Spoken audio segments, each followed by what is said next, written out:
দেখো, চেষ্টা করে কিছু তো একটা করো উপায়।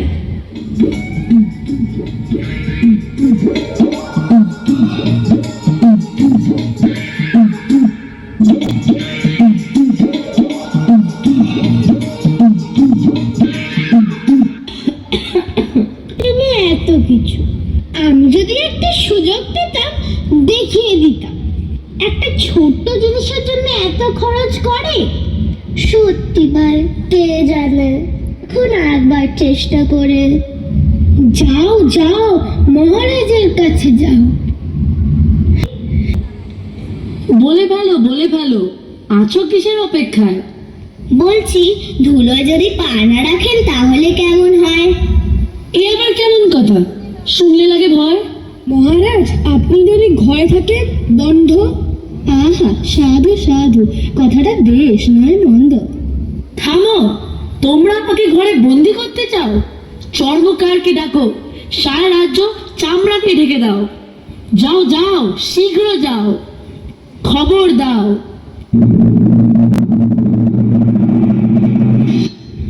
শোনো শোনো শোনো, মহারাজ উপযুক্ত চর্মকার খুঁজছে, ভালো পারিশ্রমিক আছে, সবাই শোনো।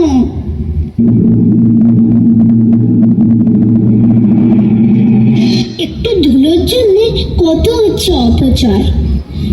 চলো না গিয়ে দেখি যদি কিছু মোহর হয়। হ্যাঁ হ্যাঁ, তাই চলো। মহারাজ, নিবেদন আছে, ভয় দেন তো বলি। কি আমরা এক টুকরো চামড়া দিয়ে ঢাকা যাবে রাজ্য? যত সব অকার্য কুকার্য। এই চামড়া দিয়ে চরণ রাখলে রাজ্য ঢাকতে হবে না। এত সহজ উপায় আমার পণ্ডিতদের কি ছিল না জানা? একেবারে বাজে কথা মহারাজ, আক্কেল কানা। একবার অনুমতি দিন, করবেন না মানা।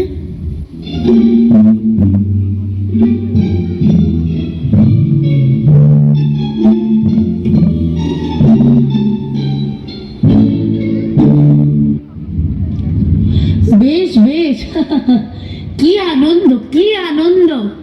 এটার বুদ্ধি আছে তো বেশ, করে দেখালো কাজ। আমার মাথায় এসেছিল একবার, সে যাক। এটাকে কি নাম দেবেন মহারাজ? ধুলো নিয়ে আর রইল না কোনো ছুতো। জুত করে পড়িয়েছে, তাই এর নাম হবে জুতো। সাধু সাধু, মহারাজের জয়, জয় মহারাজের জয়, জয় মহারাজের জয়।